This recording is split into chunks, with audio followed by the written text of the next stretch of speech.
Chers auditeurs de Radio Grand Ciel, bonjour. Votre tourne-page aujourd'hui est réalisé par Simon Martin, au micro Pierre-Alain Bénard, pour vous parler de Jean Raspail, l'écrivain des causes perdues. Et je vais vous parler plus précisément de deux ouvrages, Le Roi au-delà de la mer, édité chez Albin Michel et en 2000, et puis plus lointain, Le Camp des Saints, précédé de Big Brother, édité chez Robert Laffont, alors 1973, et puis réédition en 2011. Pourquoi vous parler de Jean Raspail aujourd'hui? Quel est l'intérêt de lire ou relire ces deux romans? Tout d'abord, je vous parle de cet écrivain parce qu'il est mort le 13 juin 2020, à l'âge de 94 ans, j'allais presque dire dans une quasi-clandestinité. C'est vrai qu'il avait des opinions marquées à droite et que le monde culturel, les médias, n'ont que très peu rendu hommage à son œuvre littéraire, pourtant immense. Écrivain aventurier, catholique et monarchiste, ex-président du Comité national pour la commémoration de la mort de Louis XVI, il avait créé un univers littéraire unique dans lequel il a fini par se réfugier pour échapper à ce monde qu'il voyait courir à sa perte. Ensuite, j'estime que le contenu de son œuvre est plus que jamais au cœur de notre actualité. Nous vivons un régime politique avec une législation d'exception liée à l'urgence sanitaire. L'on se pose des questions sur l'identité de la France, sur les valeurs de la République, avec un projet de loi sur les séparatismes. Alors, le premier roman que je vais évoquer avec vous, c'est Le Roi au-delà de la mer, toujours de Jean Raspail, bien sûr, édité en 2000. Et j'extrais cette phrase un peu symbolique. Quand on représente une cause presque perdue, il faut sonner la trompette, sauter sur son cheval et tenter la dernière sortie, faute de quoi l'on meurt de vieillesse, triste au fond de la forteresse oubliée que personne n'assiège plus parce que la vie s'en est allée ailleurs.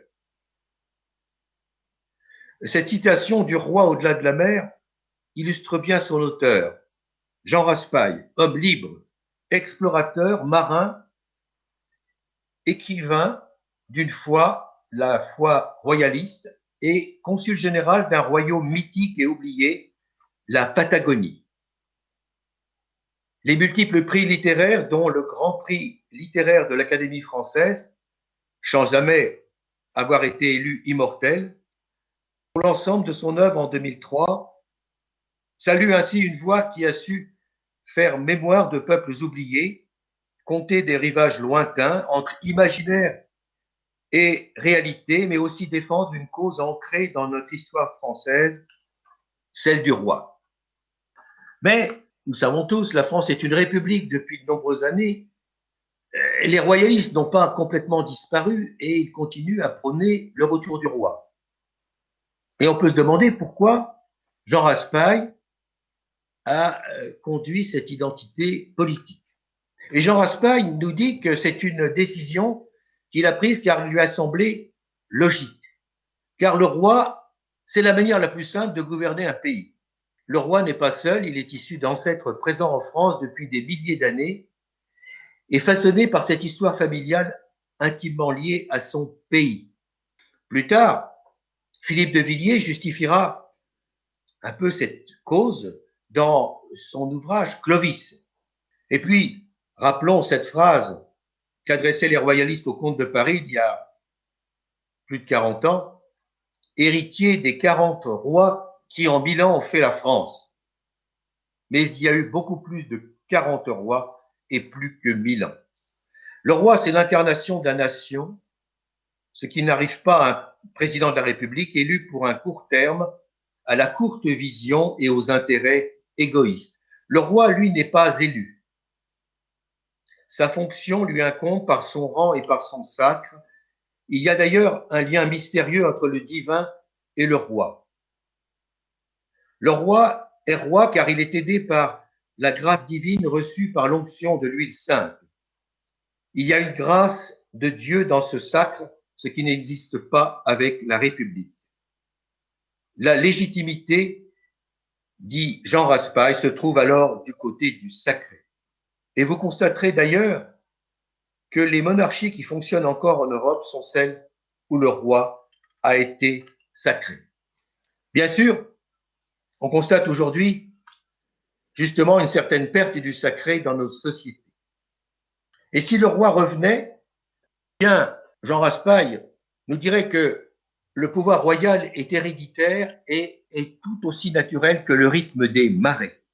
Il devient en revanche sacré par les 9 onctions à Reims. Et dans Le roi au-delà de la mer, il indique que pour qu'un roi prenne le pouvoir en France, il faudrait qu'il ose prendre possession pour commencer d'une petite partie du territoire et dans le cadre de circonstances exceptionnelles. Et là, je reprends et je cite son ouvrage. Parmi les circonstances exceptionnelles qui seules pourraient miraculeusement vous rétablir dans votre trône et qu'évoquent régulièrement vos fidèles à cause d'autres espérances, reviennent le plus souvent les mots cataclysme, catastrophe, débâcle national ou toute autre perspective réjouissance dont la France ne sortirait pas vivante sans un sauveur providentiel, lequel ne saurait être que vous-même, monseigneur. Voilà pour Le roi au-delà de la mer, et je vais évoquer avec vous un second ouvrage qui a fait scandale lorsqu'il a été publié en 1973. Je veux parler du Camp des Saints. Aujourd'hui, cet ouvrage a été réédité en 2011 et il est précédé de Big Other, une préface de l'auteur. Jean Raspail a fait scandale dans un roman dans lequel il imaginait le déferlement de populations du tiers-monde poussées par la faim et la misère sur les côtes françaises.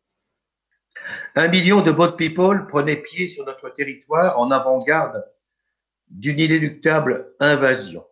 Le gouvernement atermoyait puis cédait. Mais une poignée de patriotes résistait jusqu'au bout, les armes à la main. Avec les nouvelles législations en vigueur, la réédition de cet ouvrage en 2011 était susceptible d'entraîner des poursuites judiciaires. Il est certain que ce livre ne pourrait plus paraître aujourd'hui. Jean Caux s'interrogeait.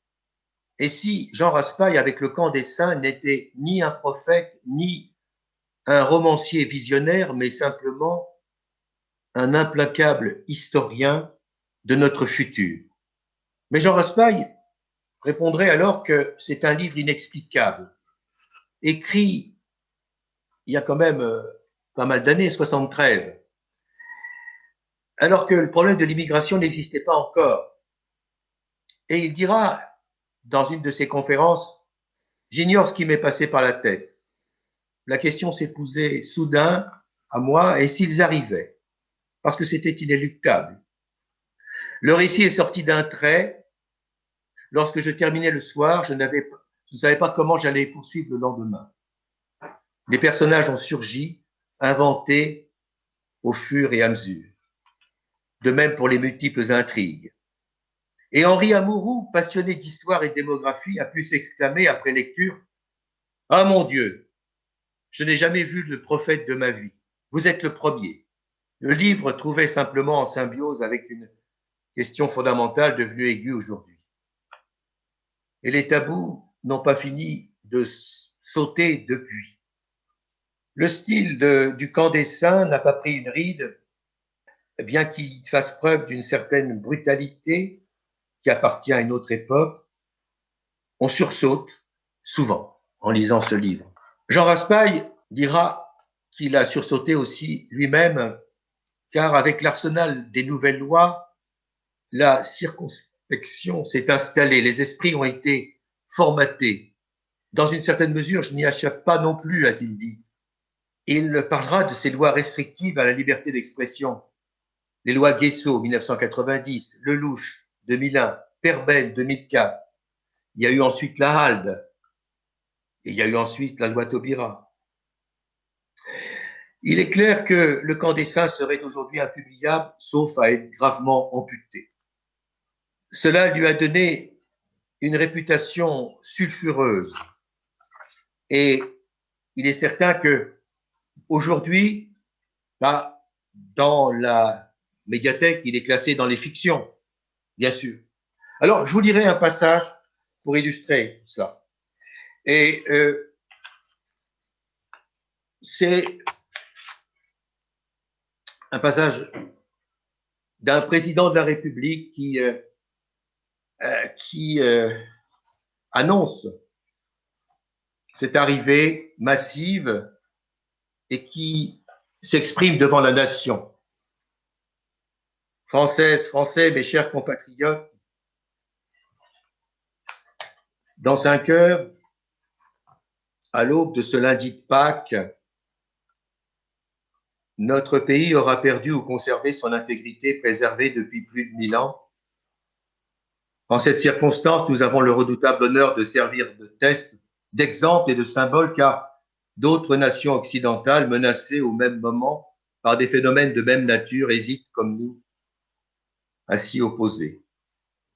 Dans 5 heures, 1 million d'immigrants de races, de langues, de religions, de cultures et de traditions différentes des nôtres mettront le pied pacifiquement sur le sol de notre pays. Ce sont principalement des femmes, des enfants, des paysans sans travail, sans ressources, chassés par la famine, la misère et le malheur. Leur destin est tragique, mais par voie de conséquence, le nôtre ne l'est pas moins. Si la nature de l'homme avait été différente, si elle avait pu être modifiée par le jeu des idées nouvelles auxquelles nous nous soumettions depuis si longtemps en parole, peut-être aurions pu nous, en effet, accueillir le tiers-monde chez nous en recevant généreusement son avant-garde et fonder tous ensemble cette société originale, adaptée à l'avenir d'un monde surpeuplé.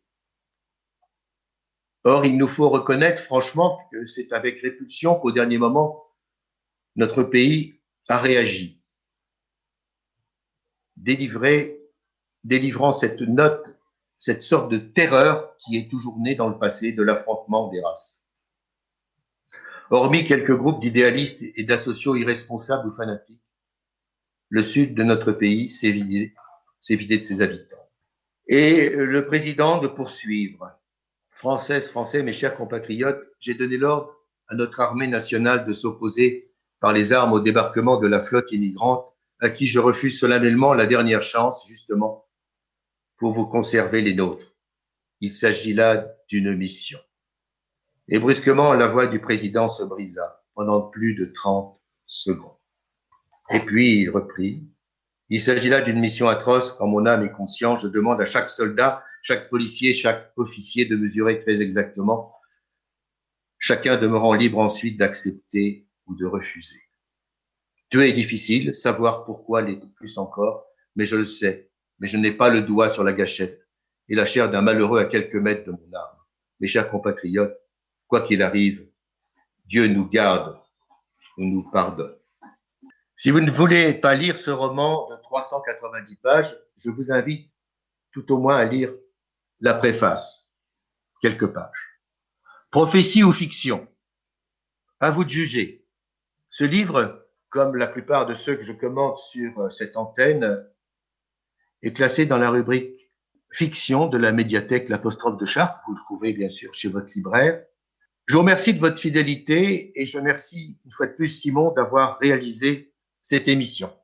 Et restez, chers auditeurs, à l'écoute de Radio Grand Ciel. À bientôt.